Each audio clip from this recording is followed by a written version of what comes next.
Usisi uzodwa nangu usisi uzodwa bazalwane it's one of the daughters of Eli. And then truly I say to you today I will be with you in paradise. And then wona uzoshiwo uphumla am I right? Ungaba lo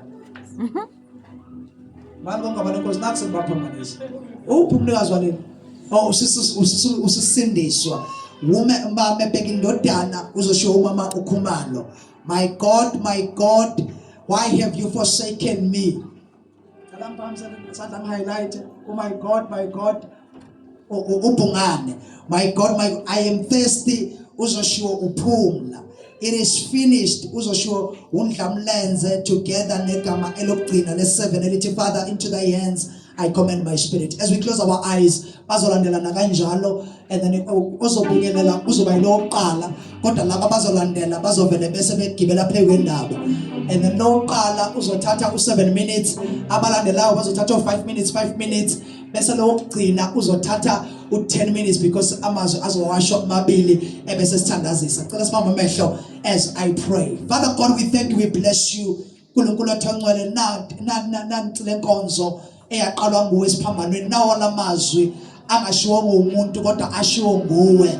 Bambulele simakade imfihlakalo zezulu as they speak to our lives what you have said and declared on the nations of the world on the dying cross. Father God, may you this time reveal yourself. Uvela Kristu ngamandla, uvele ngobuNkulunkulu bakho, uvele ngomlilo wakho. Ubuso bakho mabuvele kule ndawo, amandla akho mawavele kule ndawo. Ngegama likaJesu Lord we pray.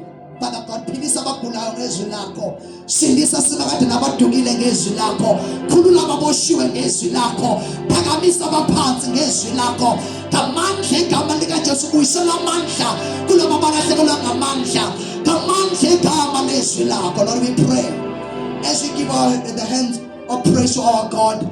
We welcome usisi egama likaJesu, usisi uzodwa egama likaJesu to minister to us. Hallelujah. Ansazokhuphuka ngiyokhuphuka egcineni and then bazolibalandelana siyabona.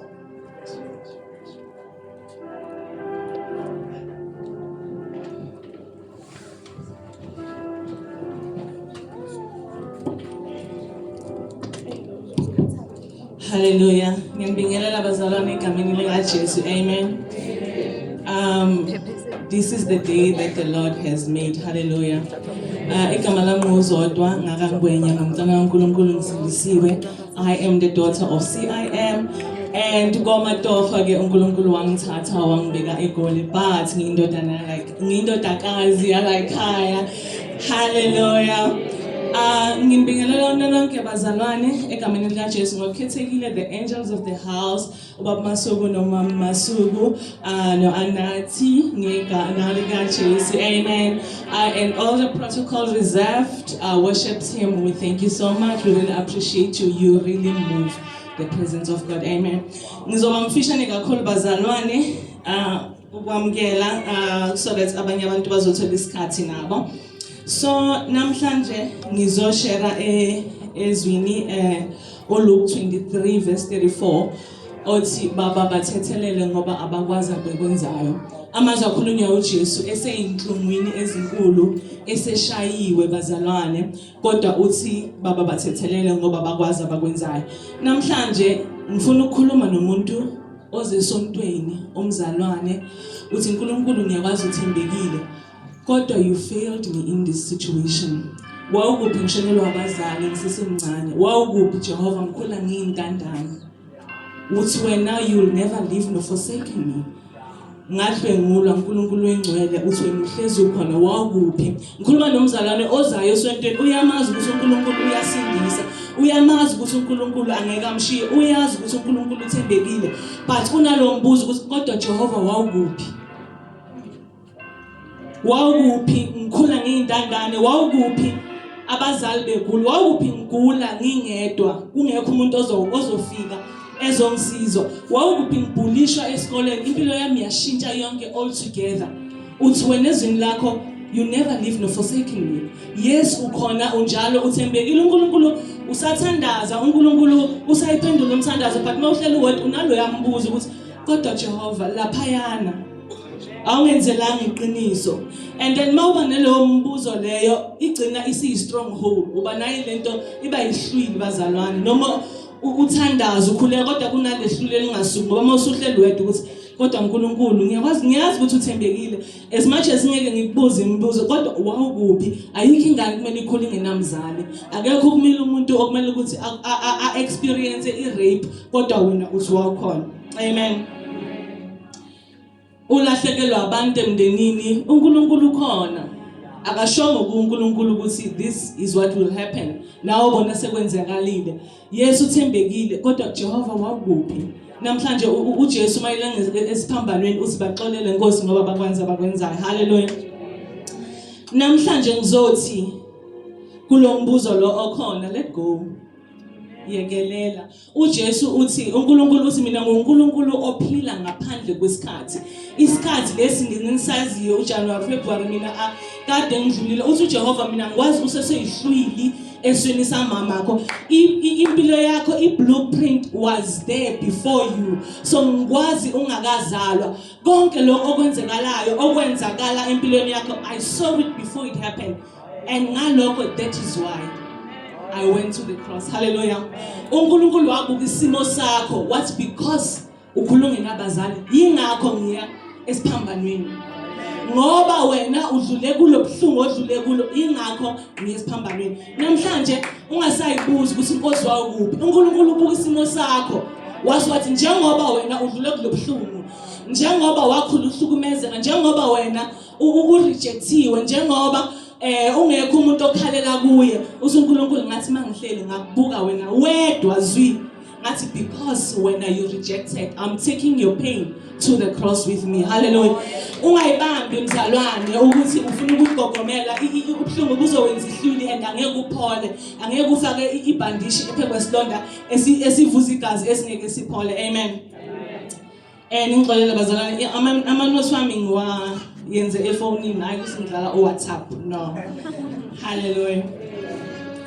Abantu abakwenza kabi, abakunyathela amakhono, abantu abathathe what rightfully belongs to you. Kunezinto zakho ezibelonga kuwe owaziyo ukuthi abantu bayithathe ngenkani ngendluzela ngoba lezinto ezami. Uthi uJesu nalokho ngiyakwazi, ingakho ngaye esiphambanweni.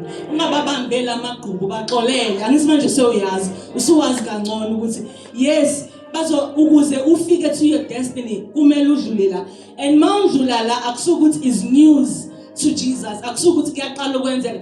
Wena wathi useseswini kumama, uNkulunkulu uyazi indlela yakho ozohamba kuyo, uyazi ubuhlungu ozohlangabezana nabo, and lobo buhlungu labo sebuphilisiwe. Into kumele ukuthi wenze yena, xolela. Impilo angeke ibe lula, angeke ibe mnandi, angeke konke kushelelele. It's not all going to be a bed of roses. Kuzoba buhlungu, bazokukhaphela abantu, uzohlangana nabangani abarong. uJesu uyakwazi nabo lokho, yingakho ayesiphambanweni. Sinabazalwane namhlanje abathi Nkosi mabekhuleka ngicela ukuthi uqhaqha amafinda abasathanda. uNkulunkulu esimthandazayo ukubusisa ngisho amafinda efasiwe. Hallelujah. Noma ngabe kuthiwa umuntu udotshiwe, uNkulunkulu ozokudlulisa kuloyo muqa. Noma bangaye kuyache ukuthi ngoba sifasile amafindo, ithi ngiyobheka ukuthi liqhaqhekile noma bathola ukuthi lisafasiwe, kodwa ngoba lo omkhonzayo uyaphila. Wayazi ngalelo findo useseswini samama. Asikho ifindo kumele ukuthi liqhaqheke ukuze uphumelele. Efasiwe njalo amafindo, wena uzophumelela ngoba uyadlulisa, uyazi ukuthi impilo yami ihleliwe. Hallelujah. Konke okwenzekala empilweni yakho kuwenzeka njengoba uJehova afuna ukuthi kube njalo. Amen. uNkulunkulu uhlangane nabangani abarong, uNkulunkulu akunikeze indlela yokuhlukanisa. Uthi ngifuna ukwenza lokho. Sometimes kumele ukuthi ufunde. Abanye abantu bathi sifunda ngamaphutha. Mawufunda ngamaphutha, funda undlule. Ungahlali ukuthi angeke ngiphinde ngimkhulumise ngoba wenza ukuthi. Xolela. uJesu wathi esesiphambanweni evuza igazi, engavele ablow umoya athi phupha for bonke, kodwa wathi Nkosi bathethelele ngoba abakazi abakwenzayo. Enzela mina nawe namhlanje kuseni bantwana bakaNkulunkulu. uNkulunkulu uyazi lo buhlungu lobo busenhlizweni yakho, lokho ukuthi God you not fair, kodwa Jehova you failed me there. Yes uthembekile, but ubuhlungu engidlule kubo I feel like ukuthi I was not supposed to. Yes, you were supposed to. uNkulunkulu wathi mayekubheka what because baba masukudlula kuloko ithi ngithumelele indodana yami emhlabeni izofela leyo pain leyo ungayibambi ungafuni ukuthi uzohula ngendlela yakho idedele namhlanje kuseni uthi inkosi ngila ngivule lamanxeba ngoba mawuzoyenza izinto thina abazalwane sinalendlela yokuthi utshela ukuthi hayi akunendaba mina ngisindisiwe bayanginyathela amakhona hayi Nkosi ku right kuzolunga kodwa deep down kuyakudla mawusuwedwa ukuthi Nkosi kodwa kubhlungu but uze nawe uyitshela ukuthi anginendaba kanti unendaba and kuyakubulala and that thing iba is stronghold uthi noma umthandazo wakho uthandazo ufike la ngoba kunalehlwili elila namhlanje uJesu uzothi baxolela ngoba bakwazi abakwenzana haleluya namhlanje sithi xolela awuxoleli njengoba uyakhona uxolela ngoba lo owaxolela uyakhona and uyazi ukuthi wawuzodlula phezulu haleluya amen yes uNkulunkulu usebaxolelile labo abakwenze kabi so nawe ungabambi ungafuni ukuthi ngifuna ukuthi azazoxolisa angeke axolise lo muntu kodwa wena thethelela angazi ngithethe isikhathi esingakanani 2 minutes I'll just want to share a little story about my life so it's on January 2026 ngizohamba ngibuyele emuva ubhuti wami omncane akana license so athi ngicela ukubhakela kahle so masibuya nje uya masibhake kabi mhlawumbe mangisazophuma noma yabona but mase sizolala imoto ipaka kahle right so ucela leyo nto ngiphinde ngithi ithi ngimiyeke manapake yabona ayifundisa yabo so uyenza lezo zinto ke 2-3 days nyana sengiyazi ukuthi before ngibhake kahle sisi ngicela ukubhakela ngithi hayi okay fine ngalelanga ke ngibusy ngizenzela into zami endlini athatha imoto through gone out and anginendaba ngibusy ngizenzela into zami after 20-30 minutes ngiyabheka hayibo imoto ayikho igate livaliwe akana license lo muntu and driving yakhe ayikho right and ukuthi angahamba emgaqweni inhliziyo ime mangithi ngiyaphuma ngiyabheka angiboni imoto ngiphume ngipampatheke mangithi ngibona idlula leshwi ngo 180 degrees bazalwane ngithi ay yazini ngibuyele emuva vela ngeke ngimvimbe ngime lapho mangithi ngisabhekile iqhamuka vele sengiyayibona ukuthi seyishayisile seyikhamsile lapho ihamba ngo90 still afika ngene ngigijima mangifika endlini vele uzokwenzana kasebenzi kanamali ufike ngithi ushayisela imoto sami imoto ngishayisana ngithi imoto ishayisela hayi mina ngishayisana imoto ngibona njena and uyabona ukuthi ngikhuluma vele noma angaxolisa imoto angeke ikhandeke noma ngathi ngiyaxolisa but angeke angisize nangemali yabo so ngithi okay isifana axolisa angaxolisi yabo kube nalento ukuthi yazi ngithi ngimiyeke vele ngiyamxolela it's fine this was January ngihambe ngibuyele emuva emsebenzini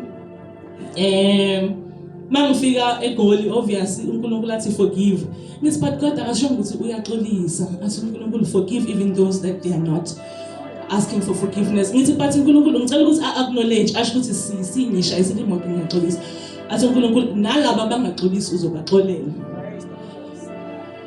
it's okay simakade it's fine it is what it is and then ngizoxola anyway but ngizothatha isikhathi ukuthi ngiye ekhaya mhlawumbe ngizobona ngoDecember yabona so ngithi ngizobona ngoDecember ngenzela ukuthi nami ngihile and then kule process uNkulunkulu esebenza ngendlela yakhe angiplananga ukuze ekhaya and then ubaba Masuku angithumela imessage ukuthi sisuyabuya yini ngama Easter engithi imfundisi angichazi ukuthi inhliziyo ibovu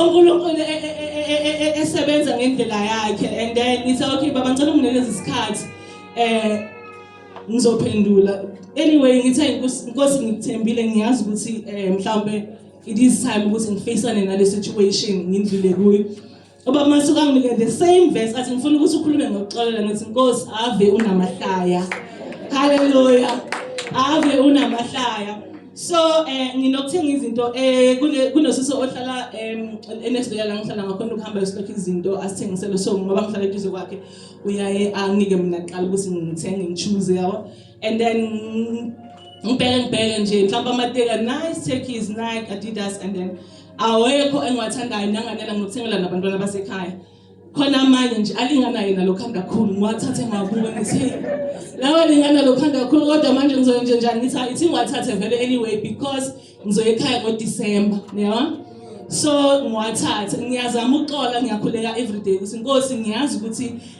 kumele ngixole yes I have forgiven and I know that time heals so now ngiyaxola but isikhathi ngoDecember and then manje ke ubaba masethe ngize ngizoshubela nangelezwe lithi shumayela lithi xolela mase ngipaka umoya engcolo ukuthi ubake nalawa mate kwakhanda kakhulu ngithi but I can't give I present kumuntu ongakaxolisi ukuthi ushayisa imoto yabona so ilento engizama ukisho bazalwane ukuthi nalabo bangaxolisi nalabo bangayiso nalabo abathi ngimlayile vele forgive because kuzoyenza lelahlwili lapha kuwe yabona so uNkulunkulu uyazi ukuthi vele bekuzokwenzeka and then wena bekuzomela ukuthi uxole amen so ngiyabonga kakhulu bazalwane and then ngiyathobeka kakhulu ngethuba loku share and then ngiyabonga amen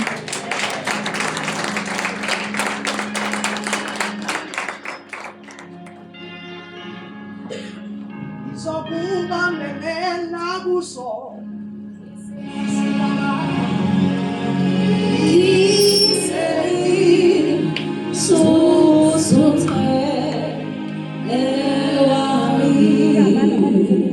Jesus. Hallelujah. Ngithi kwabo sazothi ukuqhubeka ngithatha amandla. Ngiyabingelela abazalwane egameni likaJesu. Hallelujah. Cela nje sivele sigijime siyokulo lezi engizingazo la. Luke 23 verse 43. Hallelujah. Hallelujah. Cela ungifundele mamkhumalo. 23:43.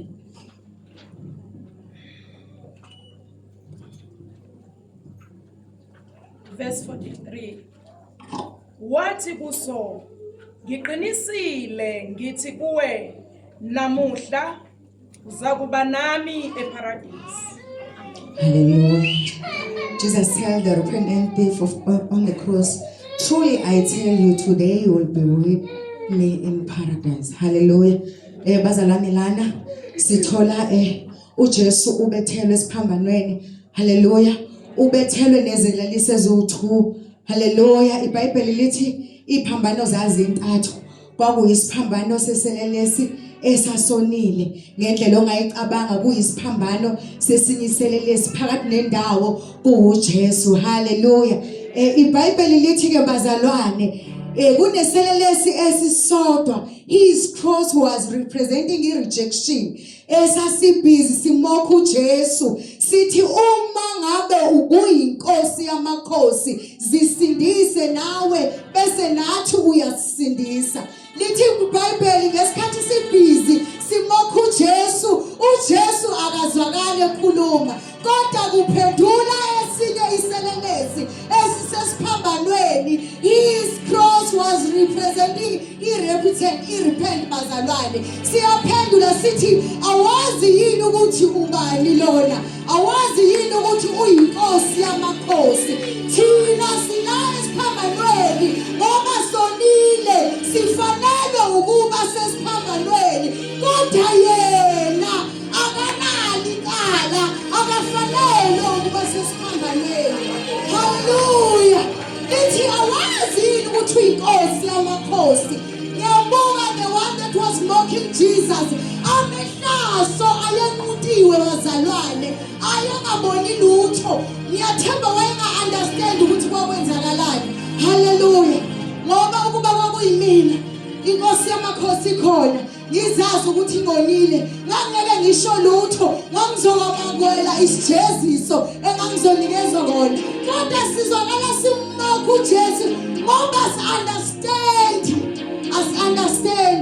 Ngiyasithanda ke bazalwane lesi esirepresenta irepent bazalwane. Sithi mase siqeda ukukhuluma nalesi isoni nesoni ziyaphendulana. Sesiyaphendula lesi sithi uzungikhumbule embusweni wakho. wayisisho njalo ukuthi uzongikhumbula embusweni wakho ingoba kunesambulo ezivukayo kuso siyabona ukuthi angikwazi ukuyeka iadvantage yesiphambano angikwazi ukufa kubi esefikile omdala weinsuku phambi kwami bese ngiyathula kungabe bikho engushoyo angikwazi ukuyeka ichance yokuphila kahle angikwazi ukuyeka ichance yokwamukela uJesu because uma ngabe sasivuma sithi uzokukhumbula embusweni wakho sasivuma ngomlomo waso sasisindiswa bazalwane elithi iBhayibheli siyavuma ngomlomo wethu bese makade siyaphendula bese sishiya konke silahla konke sithi ngempela ufanelwe wafela nkala efela izono zethu efela the one that was mocking efela the one that was repaid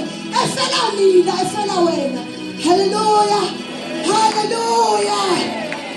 bazalwane uzwakala uJesu esephendula akaphendulanga ngesikhathi selelesi sikhuluma sithi kuba ubuyinkosi ngabe uyasindisa uphinde usindise ngoba uNkulunkulu wethu akayiphenduli into enganayo inekusasa akayiphenduli into engezukusiza kanjalo nathi bazalwane uma bephikisana ngevangeli asiphenduli asiwenzi umbango haleluya uzakala uJesu ethini nomkhumalo awusifundele ngifuna uma efunda umamkhumalo bese ubamba uthuli lo today funda mamkhumalo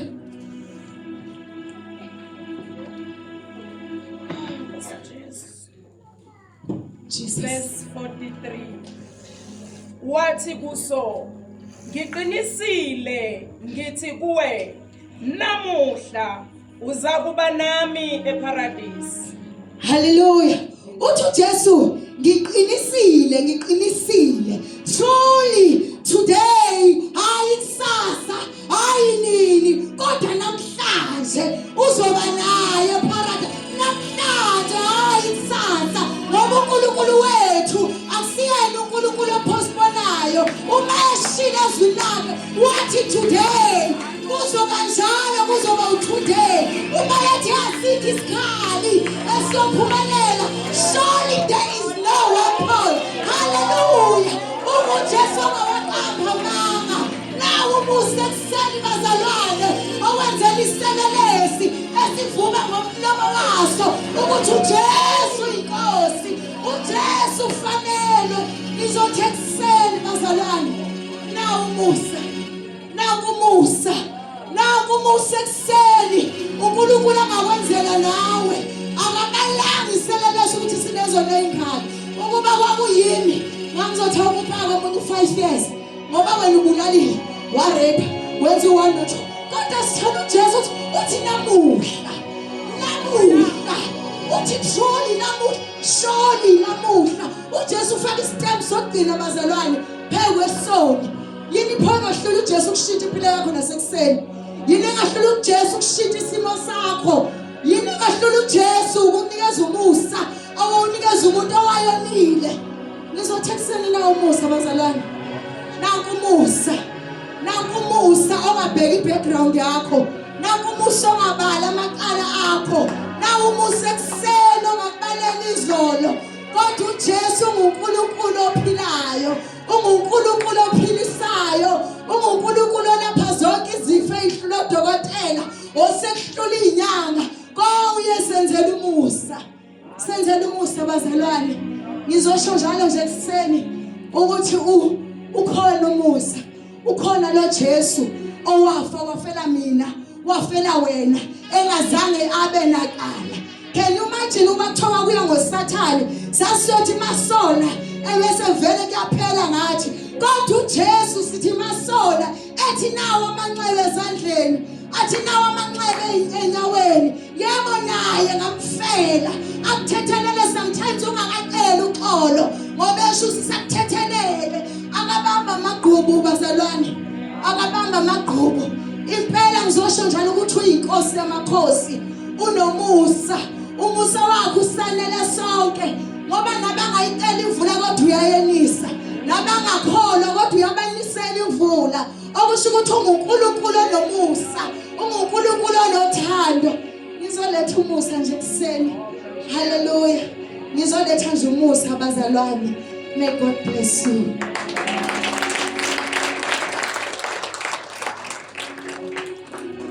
Ungesabingi nawe njalo endleleni yonke ungesabingi nawe njalo endleleni yonke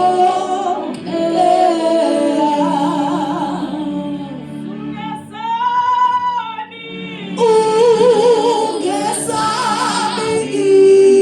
nawe njalo endleleni yonke ungesabingi nawe njalo endleleni yonke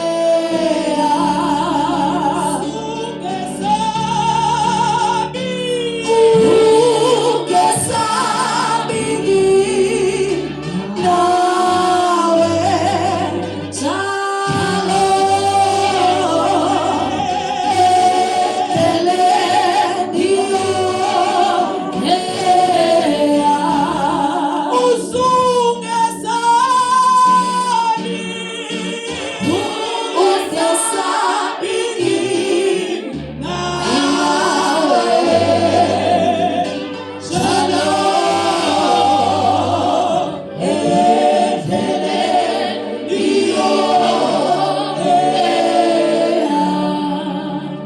Hallelujah.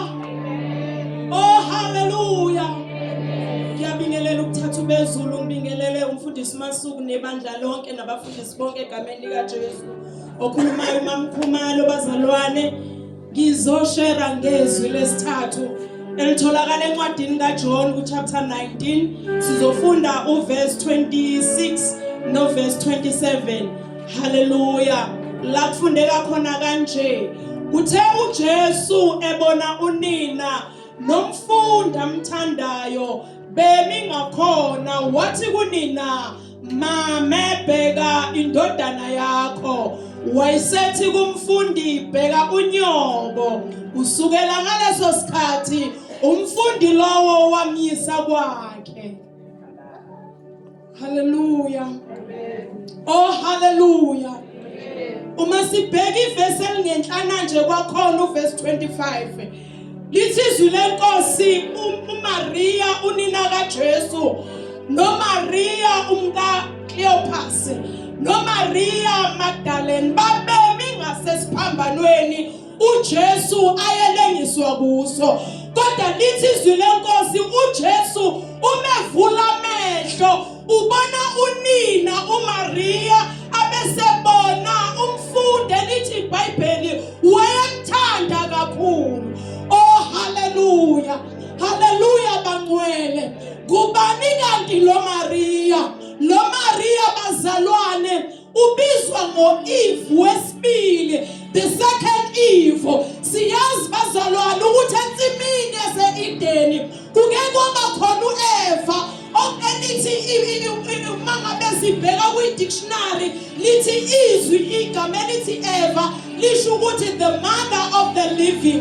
Ngamanye amazwi uEva wayenikiwe umusa wokuba umama wabo bonke abaphilayo kodwa emhlabeni, but iphutha elenziwa uEva, he dropped the baton bazalwane wona ensimini.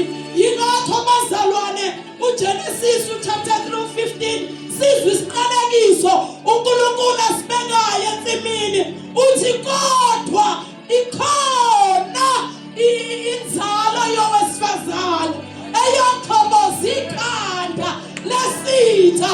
Makabonga uNkulunkulu akabizwa lowesifazane ngegama, kodwa bayahlala bahlelela ethempelini babheka lowesifazane amazi ukuthi uyofika nini. uMaria igama lakhe. Mahanda asiyanga. Oh, hallelujah.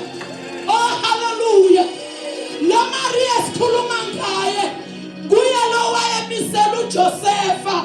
uJosefa owayezoba umyeni wakhe, kwafika ingelosi amazulu amkhothamela athi ewe nophiwe umusa, busisiwe sifazaneni, ibusisiwe nenzalo yesisu sakho. Bese lithi uzokhulela usalindodana, uyibiza igama lokuthi uJesu. Mangabe ifika ingelosi ayimtsheli irresponsibility okumele ayenze, kodwa imtshela ukuthi ubusisiwe.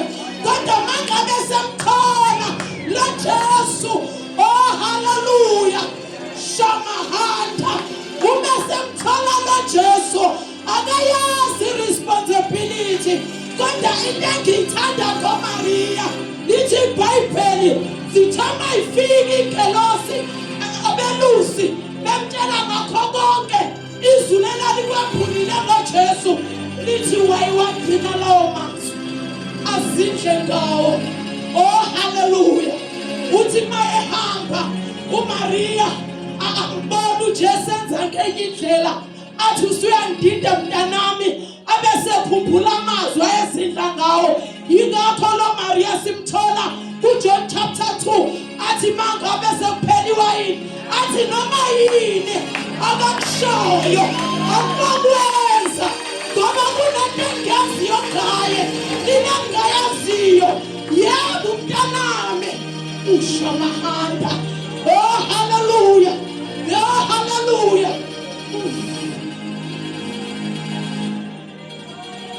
Hallelujah. Lithi izwi lenkosi ngelinye ilanga uJesu ke walahleka u3 days, kanti utholakala ethempelini ubhizi uyafundisa, ufundisa impunga izwi likaNkulunkulu. Oh hallelujah. Bathi usenzani ngoba besikhathazekile, uthi lalelani ningakhathazeki, akufanele ningenze okababo sezulwini.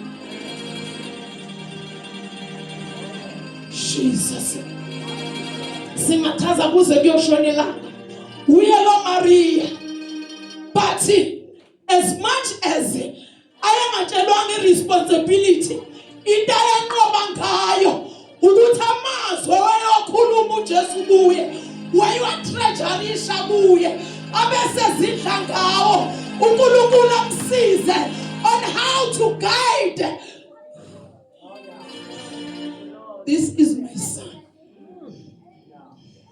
Kilindele ukuthi umkhulise kanje. This is my son. Ubekwe ipurpose yomhlaba wonke kuye. You cannot handle him. You cannot raise him as you raise any son. Oh hallelujah. Oh hallelujah.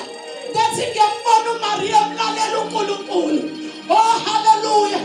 Oh hallelujah. Ukhulisile enyameni, wakhulisa kumoya, wakhulisa emotionally. Yingakho uJesu uma ebheka uthi mame bheka indodana.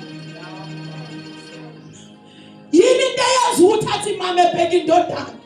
Yingoba uJesu uyaqonda ukuthi manje ngiyasuka kuye, isikhathi sami sokuthi abe umzali wami enyameni siphelile, kodwa akwenzile ukungikhulisa naze laphumelela inqobo kababa osemazulwini. Sekuzoqala ibandla, sekuzoqala umndeni omusha. Ngakho-ke akakwazi ukusala engena responsibility, uzobanika responsibility esesiphambanweni. Uthi mame akupheleli la ekhaya, kodwa dlulela nakomunye umndeni ukhulisa amadodana. Yeyi bazalwane, bazalwane, sibizelwe ekunakekelaneni, sibizelwe ekukhuliseni amadodana emndenini wethu wesibili, umndeni wokukholwa. Indaba ayipheleli kumntwana wakho mzala enyameni, kodwa we are called ukuthi amadodana uNkulunkulu awabeke ebandleni kube indodana yami.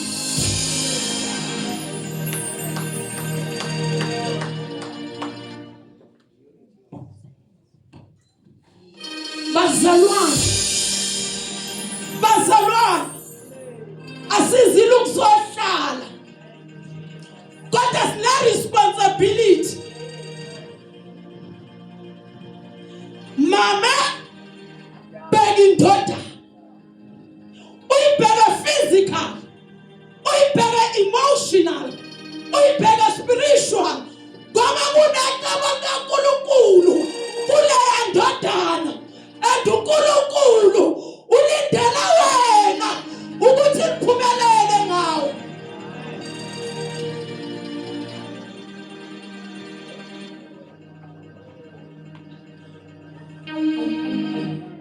Mame, bheka indodana.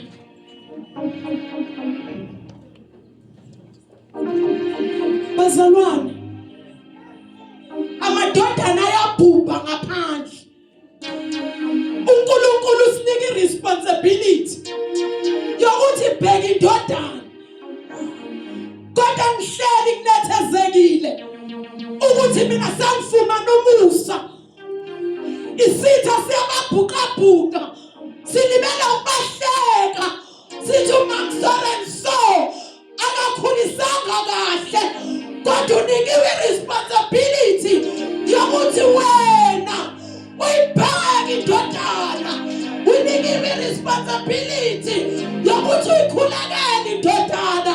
Unikiwe responsibility yokuthi uyondle indodana. Bazalwane, umyalelo webandla ukuthi mama ibheke indodana. Bese lithi izwi lenkosi wathi kumfundi amthandayo, bheka unyoko.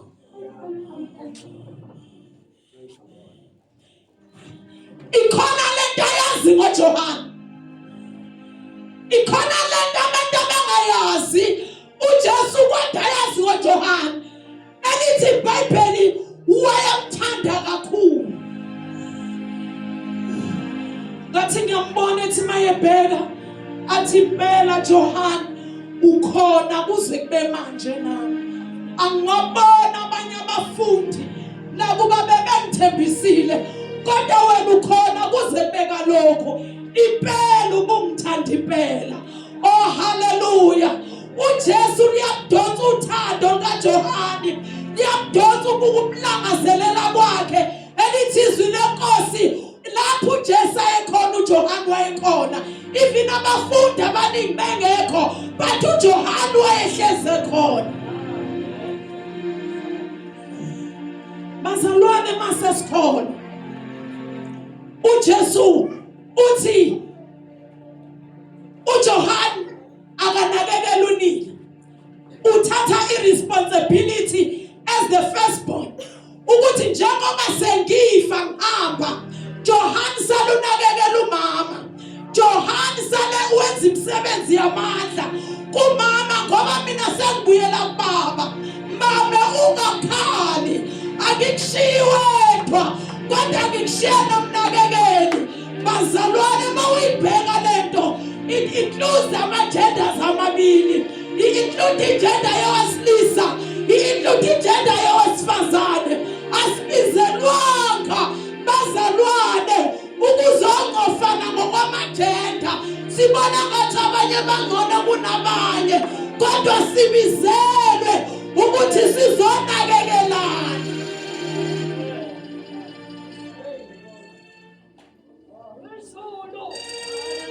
Sibizela ukuzonakekelana, sibizela ukuzothandana. Leya ndodana enganilo semandleni ithembe mina ukuze igama likaThixo liphunyeleliswe ngayo. Loya mama loya angena ndodana, uthembe wena ndodana ukuthi umlekelele igama likaThixo lipheleliswe ngaye ebese lithi izwi lenkosi bayizwe inkosi yamakhosi mayikhuluma engazuthi uMaria wayengasalaleli indodana kodwa wayilalela inkosi wathi yes it shall be ngale kusuka ngalelo langa bahamba baya emzini kaJohane sebeyokwenza irresponsibility engathi masihlukana la umuntu nomuntu akayokwenza irresponsibility ake siyeke bazalwane ukuyibona singcono ake siyeke bazalwane ukubona ngathi eyethi imndeni ingcono kodwa sibizela ukunakekelana njengokusho kaJesu esiphambanweni. Oh haleluya bazalwane, ngiya-imagine sebehleli bewenza umsebenzi kusho ukuthi uMaria waqhubeka wawenza umsebenzi ngokuthembeka noJohane wawenza umsebenzi ngokuthembeka ngoba uMaria egcineni lithi izwi lenkosi walala ngokuthula ebese egcineni uJohane kuye la Johane esimthola sebhala ama-epistles akhuluma ngothando kuye la Johane esimthola ebhala incwadi yezambulo okusho ukuthi impela bawenza balalela izwi likaJesu sisahlukana sengathi bengalalela nokulalela ngoba uyobusiswa ekuphumeni kwakho nasekungeneni kwakho sengathi bengatreasurisha amazwi kaJesu sengathi bewungazidla ngamazwi kaJesu kwaqalwa ibandla nomndeni waspiritually ngakho ke silindelekile ukuthi sinakekelaneni sithandaneni bazalwane inkosi yomuzamo ayibusise.